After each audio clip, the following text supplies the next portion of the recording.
दोस्तों नमस्कार, मैं अनुराग तिवारी। आप देख रहे हैं करेक्ट इंडिया न्यूज। दोस्तों, महाराष्ट्र में चुनाव है।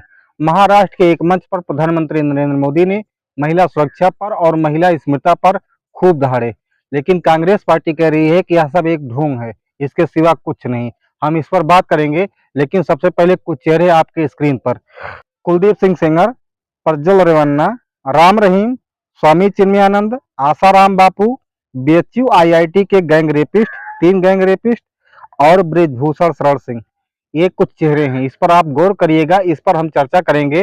लेकिन हम आपको बताना चाहते हैं कि प्रधानमंत्री नरेंद्र मोदी ने क्या कहा आपकी स्क्रीन पर। प्रधानमंत्री नरेंद्र मोदी ने कहा, आज मैं एक बार फिर देश के हर राजनीतिक दल से कहूंगा और राज्य सरकार से कहूंगा कि महिलाओं के खिलाफ अपराध अक्षम्य पाप है। दोषी कोई भी हो, वो बचना नहीं चाहिए।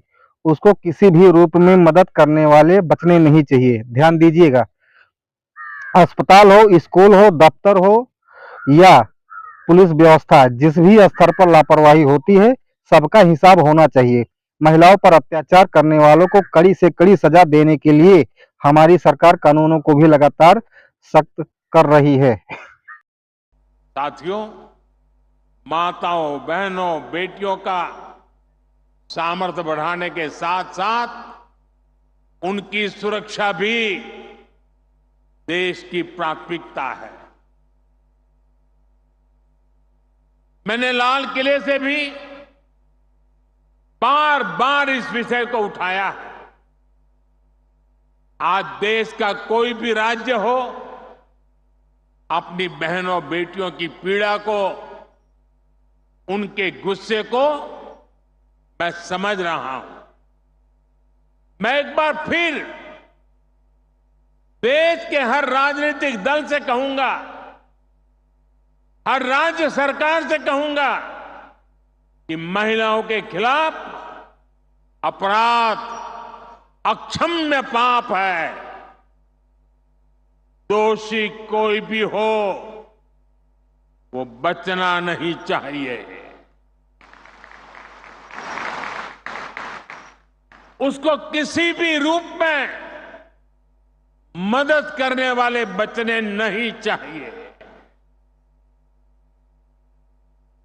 अस्पताल हो, स्कूल हो, दफ्तर हो या फिर पुलिस व्यवस्था, जिस भी स्तर पर लापरवाही होती है, सबका हिसाब होना चाहिए। प्रधानमंत्री जी, आपका भाषण वाकई में बहुत अच्छा लगता है। आपके भाषण से लाखों लोग प्रभावित होते हैं, लेकिन ग्राउंड जीरो पर इसको लेकर क्या सच्चाई है, उस पर हम बात करना चाहते हैं। कठुआ गैंगरेप में 8 साल की बच्ची के साथ रेप होता है, उसको एक मंदिर में मार दिया जाता है। और आप जानते हैं प्रधानमंत्री, जब आरोपी सामने आता है तो उसके समर्थन में एक लंबी चौड़ी रैली निकाली जाती है। प्रधानमंत्री जी, आपको मालूम है, आपके 2 मंत्री उस रैली में शामिल होते हैं, उस आरोपी का जो है मनोबल बढ़ाते हैं। इस तरीके के जो है बयानात आपका जब आता है और जब इस तरीके की सच्चाई सामने आती है, तो फिर आपके इस भाषण का क्या मायने है, हम इस पर बात करना चाहते हैं। सबसे पहले आपको बताना चाहते हैं कि जो कानून बनाते हैं, ऐसे मंत्री जो है आप ही के पार्टी से उस रैली में शामिल होते हैं, तो फिर आपके बयानात का क्या मतलब है, क्या सच्चाई है। जैसा कि जिस तरीके से आप भाषण देते हैं कि ना तो आरोपी बचना चाहिए और ना जो है आरोपी को बचाने वालों को बचना चाहिए, तो आप सबसे पहले उन मंत्रियों पर कार्रवाई क्यों नहीं करते। जिस तरीके से उस रैली में उन्होंने भाग लिया था, उस आरोपी का उन्होंने मनोबल बढ़ाया था, इससे क्या समझा जाए। आपकी स्क्रीन पर दोस्तों सबसे पहले कुलदीप सिंह सेंगर। कुलदीप सिंह सेंगर भारतीय जनता पार्टी का यानी उन्नाव का विधायक था। एक बच्ची के साथ इसने दुर्दांत अपराध किया और इसी तरीके से उस बच्ची के परिवार को पूरी तरीके से क्षतिग्रस्त कर दिया जाता है। एक और मालूम है, उस आरोपी यानी कुलदीप सिंह सेंगर के समर्थन में भारतीय जनता पार्टी के कई नेता उतरते हैं, उसको माननीय की उपाधि तक दे देते हैं। तो इस तरीके के जब आरोप या इस तरीके की जब सच्चाई सामने आती है, तो फिर आपके भाषण का मायने रह ही नहीं जाता है। मैं ये भी मानता हूं कि आप नहीं चाहते हैं कि देश में जो है महिलाओं के साथ इस तरीके के दुर्दांत अपराध हों, लेकिन फिर भी आपकी पार्टी के कुछ नेता हैं कि जो आपके दिए गए भाषण पर पूरी तरीके से वो कालिख पोतते हैं। आपको मालूम होना चाहिए प्रधानमंत्री, आपके ही पार्टी के नेता स्वामी चिन्मयानंद, वो भी जो है इसी तरीके के आरोप में फंसे थे और उनका जो है केस आज मुख्यमंत्री योगी आदित्यनाथ वापस लेने की बात कर रहे हैं। एक खबर है आपके स्क्रीन पर, ये अभी ताजा रिपोर्ट है, ये ताजी खबर है। इस पर आप क्या कहेंगे प्रधानमंत्री जी? आपके स्क्रीन पर देखिए कि बीएचयू आईआईटी की उस छात्रा के साथ किस तरीके से दुर्दांत अपराध हुए, और उसमें पूरी तरीके से भारतीय जनता पार्टी के वाराणसी आईटी सेल के सदस्य उसमें पाए जाते हैं। उन तीनों के नाम आपके स्क्रीन पर एक एक करके, कुणाल पांडे जो कि संयोजक बीजेपी आईटी सेल वाराणसी महानगर, एक दूसरा नाम है सक्षम पटेल, सह संयोजक बीजेपी आईटी सेल वाराणसी महानगर, तीसरा नाम है आनंद उर्फ अभिषेक चौहान, कार्य समिति सदस्य बीजेपी आईटी सेल वाराणसी महानगर। इस तरीके से तीनों आरोपी बीएचयू आईआईटी छात्रा के साथ ये आरोपी पाए जाते हैं, लेकिन इसके बावजूद इनको किस तरीके से बताया जाता है? ये आरोपी पूरी तरीके से 1 नवंबर को उस छात्रा के साथ अपराध करते हैं, उसके बाद ये मध्य प्रदेश चुनाव में भाग लेने के लिए चले जाते हैं। ये पूरी तरीके से 2 महीने तक मध्य प्रदेश चुनाव में भारतीय जनता पार्टी का प्रचार करते हैं, और इनकी गिरफ्तारी 1 दिसंबर को होती है, यानी पूरे 60 दिनों के बाद, यानी पूरे 2 महीनों के बाद। लेकिन भारतीय जनता पार्टी को ये अंदाजा नहीं लग सका कि आखिर इनको किस तरीके से गिरफ्तार किया जाए या इनको किस तरीके से सजा दी जाए। लेकिन प्रधानमंत्री जी, आपको ये समझना चाहिए, या आप अंदाजा लगाइए कि अगर उत्तर प्रदेश की पुलिस इन तीनों आरोपियों को मध्य प्रदेश से गिरफ्तार करती, तो आप सोचिए कि मध्य प्रदेश चुनाव आपके हित में होता या आपके विरुद्ध में होता। लेकिन आप किसी न किसी तरीके से आपको छोटी छोटी खबरें मिल जाती है, लेकिन इस तरीके से इतनी बड़ी खबरें आप जो है पूरी तरीके से नजरअंदाज कर देते हैं। और आप जाके महाराष्ट्र चुनाव में या महाराष्ट्र के उस मंच पर महिला स्मिता पर और महिला सुरक्षा पर आप लंबी लंबी भाषण देते हैं। राम रहीम पिछले कई महीनों से जेल की हवा खा रहे हैं, इनके ऊपर भी बलात्कार के आरोप लगे हैं, लेकिन इनको जब इनका आरोप सिद्ध हुआ तब से लेकर आज तक ये जितने दिन अंदर नहीं रहे हैं, उससे कई ज्यादा दिन ये जेल के बाहर रहे हैं। अगर हम इनके पूरे पैरोल पर बात करें कि जिस तरीके से पैरोल पर छूटते नजर आए हैं, अगर पूरे पैरोल का हिसाब किताब करें तो लगभग 7 महीने, ये 7 महीने लगभग जेल से बाहर यानी पैरोल पर ये रिहा हुए हैं। आखिर मेरा सवाल ये है कि प्रधानमंत्री, जब आप ये कहते हैं कि आरोपी बचना चाहिए, बचना नहीं चाहिए, आरोपी को जो बचाने की कोशिश करते हैं वो भी नहीं बचने चाहिए, आप दोहरे 2 चीजों को बात करते हैं, तो फिर सवाल मेरा ये हो जाता है कि आखिर किस तरीके से राम रहीम या आसाराम को पैरोल पर लगातार इनको रिहा कराया जाता है? लगातार राम रहीम लगातार पैरोल पर रिहा होते नजर आ रहे हैं। अभी भी वो पैरोल पर बाहर ही, जब ये मैं वीडियो शूट कर रहा हूँ, अभी भी वो जो है 30 दिनों जो है पैरोल पर बाहर हैं। आखिर इनको इतना बढ़ावा कौन दे रहा है? भारतीय जनता पार्टी के सिवा और कौन सा ऐसा नेता है या कौन सी ऐसी पार्टी है कि जो इस तरीके के बलात्कारियों को बढ़ावा दे रहा है? लगातार इनको पैरोल पर रिहा कराया जा रहा है। प्रधानमंत्री जी, आपको इस पर चुप्पी नहीं साधनी चाहिए, आपको इस पर जवाब जरूर देना चाहिए। आपके स्क्रीन पर ब्रजभूषण शरण सिंह, प्रधानमंत्री आप ही के पार्टी के ये कैसरगंज से सांसद थे, आज पूर्व सांसद हो गए हैं। आपको ये भी मालूम है कि आज पूरा देश ये जानता है कि जिस तरीके से महिला खिलाड़ियों को दिल्ली पुलिस घसीटती थी दिल्ली की सड़कों पर, आज तक उनको न्याय नहीं मिल पाया है, और लगातार अनुराग ठाकुर उनके साथ विश्वासघात किए हैं। महिला खिलाड़ियों की सच्चाई आज पूरा देश जानता है, वो लगातार हमारे देश का नाम रोशन करती नजर आई हैं, लेकिन फिर भी आप चुप्पी साध लेते हैं। ये दोहरा मापदंड आपका क्यों प्रधानमंत्री जी? आपका इस तरीके से बच्चियों के साथ, महिलाओं के साथ दोहरा मापदंड क्यों? और आप जिस तरीके से चुनावी मंच पर जाकर लंबे लंबे भाषण देते हैं, इससे शक आता है, इससे शक होता है कि आप कहीं न कहीं महिलाओं के साथ, बच्चियों के साथ आपका दोहरा मापदंड नजर आता है। और इसीलिए कांग्रेस पार्टी लगातार कह रही है कि प्रधानमंत्री का भाषण या प्रधानमंत्री का इस रवैया टोटल एक ढोंग है, इसके सिवा कुछ नहीं। आपके स्क्रीन पर आप देखिए कांग्रेस पार्टी की राष्ट्रीय प्रवक्ता सुप्रिया श्रीनेत क्या कहती हैं। सुप्रिया श्रीनेत कहती हैं, नरेंद्र मोदी आपके मुंह से महिला अपराध पर बात ढोंग लगती है। सुप्रिया श्रीनेत कुछ चेहरों को उजागर करती हैं। आपके स्क्रीन पर वो चेहरे, उन चेहरों पर कौन कौन है?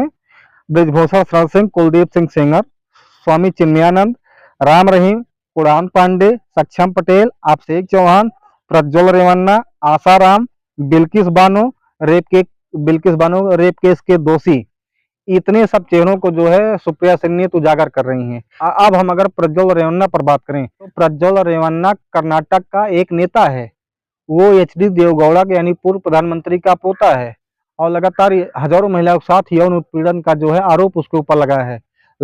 हजारों सीडी सामने निकल के आई है, लेकिन फिर भी हमारे देश के प्रधानमंत्री नरेंद्र मोदी लगातार प्रज्वल रेवन्ना समर्थन में जाकर जो है उसके पक्ष में चुनावी रैली करते हैं, उसको जिताने की अपील करते हैं।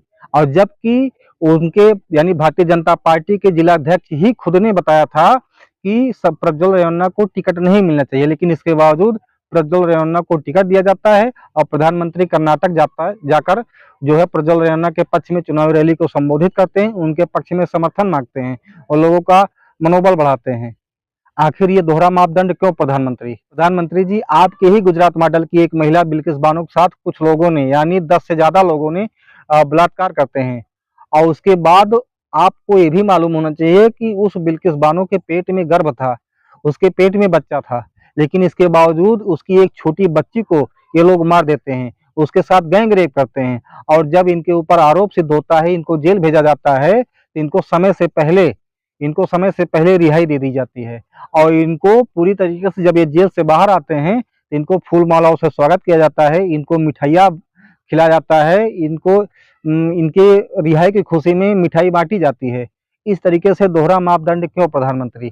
मैं ये पूछना चाहता हूँ, जिस तरीके से चाहे वो हिंदू महिला हो, चाहे वो मुस्लिम महिला हो, अगर इस तरीके से कोई भी दुर्दांत अपराधी इस तरीके का आरोपी है तो उसको सिवाय फांसी के सिवाय कुछ नहीं होना चाहिए। जिस तरीके से बिल्किस बानो की इन गैंग रेपिस्टों को समय से पहले रिहाई मिल जाती है, इनकी रिहाई पर खुश होकर भारतीय जनता पार्टी का एक एमएलए खुद कह देता है कि नहीं, ये तो ब्राह्मण हैं, ब्राह्मण समुदाय से आते हैं, ये तो गलती कर ही नहीं सकते हैं। और ये सब मामला प्रधानमंत्री आपके गुजरात मॉडल का है, ये गुजरात मॉडल का ही मामला है कि बिल्किस बानो के साथ किस तरीके से ज्यादती की गई, किस तरीके से दरिंदगी की गई। लेकिन प्रधानमंत्री आपका एक भी ट्वीट, आपका एक भी बयान ये बिल्किस बानो के समर्थन में नहीं आता है, उसके पक्ष में नहीं आता है।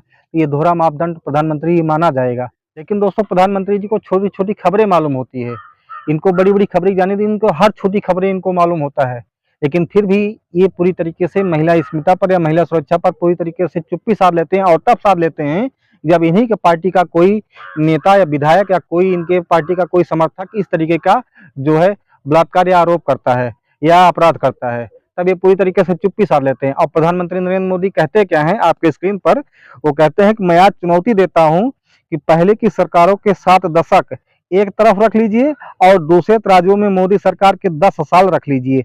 जितना काम मोदी सरकार ने देश के बहन बेटियों के लिए किया है, वो आजादी के बाद किसी सरकार ने नहीं किया। प्रधानमंत्री नरेंद्र मोदी, मैं बताना चाहता हूँ कि इन 10 सालों में क्या बदलाव हुआ या क्या क्या इन 10 सालों में हुआ। आपको मैं बताना चाहता हूँ कि पहले की सरकारों में भी बड़े बड़े अपराध होते हैं, पहले की सरकारों में भी बड़े बड़े गैंगरेप होते थे। आपको ये उदाहरण तौर पर बताना चाहता हूँ कि दिल्ली की सड़कों पर निर्भया कांड हुआ था, जिसमें कुछ लोगों ने उसके साथ गैंगरेप किया था, चलती हुई बस में किया था। लेकिन तब क्या था, तब की मीडिया या तब उस समय की मीडिया सरकार के मुंह में माइक घुसेड़ कर सवाल पूछती थी और सरकार को जवाब देना पड़ता था। लगातार लोग संघर्ष करते थे कि नहीं, आरोपियों को सजा दी जाए। लेकिन आज अगर पत्रकार इस तरीके की बातों पर अगर खुलासा करते हैं या लगातार वो मुखर होकर बातें करते हैं, या तो उनको जेल भेज दिया जाता है या तो उनके अंदर पूरी तरीके से डर पैदा कर दिया जाता है। इस तरीके का बदलाव इन 10 सालों में हुआ है। हम ये नहीं भूल रहे हैं कि निर्भया के साथ भी किस तरीके से गैंगरेप हुआ था, पूरा देश सड़कों पर था, पूरे देश की आंखों में आंसू था। प्रधानमंत्री जी, इन 10 सालों में ये इतनी चीजें का बदलाव हुआ है। आखिर बलात्कारियों का समर्थन भारतीय जनता पार्टी क्यों करती है, या इनके हौसले को बुलंद किस तरीके से भारतीय जनता पार्टी क्यों करती है? ये तो सवाल पूछा जाएगा। लगातार कई उदाहरण है, लंबी फेहरिस्त है, कई मामले निकल के आए हैं। प्रज्वल रेवन्ना हो गए, ब्रजभूषण शरण सिंह हो गए, साक्षी महाराज हो गए, स्वामी चिन्मयानंद हो गए, कुलदीप सिंह सेंगर हो गए। इस तरीके के कई बीएचयू आईआईटी के 3 वो गैंग रेपिस्ट जो छात्रा के साथ गैंग रेप किए थे, आखिर इनको किस तरीके से कौन बचाने का प्रयास करता है? इनके हौसले किस तरीके से बुलंद होते हैं या इनके हौसलों को कौन बुलंद करता है? आखिर ये तो सवाल पूछा जाएगा प्रधानमंत्री। प्रधानमंत्री, आपकी पार्टी, आपकी सरकार उत्तराखंड में है और उत्तराखंड में एक बेटी अंकिता भंडारी के साथ अन्याय होता है, उसके साथ भी इस तरीके का अपराध होता है। अंकिता भंडारी एक होटल में काम करती है और होटल वो भारतीय जनता पार्टी के एक नेता का था और अंकिता भंडारी यानी उत्तराखंड की बेटी अंकिता भंडारी को एक रात बिताने के लिए किसी बीजेपी नेता को उसके साथ रहना था। लेकिन जब इस बात से क्रुद्ध होकर अंकिता भंडारी मना कर देती है तो उसका रहस्यात्मक तरीके से नाले में एक उसको फेंक दिया जाता है, उसकी मौत हो जाती है। आखिर अंकिता भंडारी का गुनाहगार कौन है? आपको तो ये भी अपना स्टैंड क्लियर करना चाहिए कि आखिर उस भारतीय जनता पार्टी का नेता जिसका वो होटल था और जिसकी वजह से अंकिता भंडारी मरी, आखिर उसका गुनाहगार कौन है?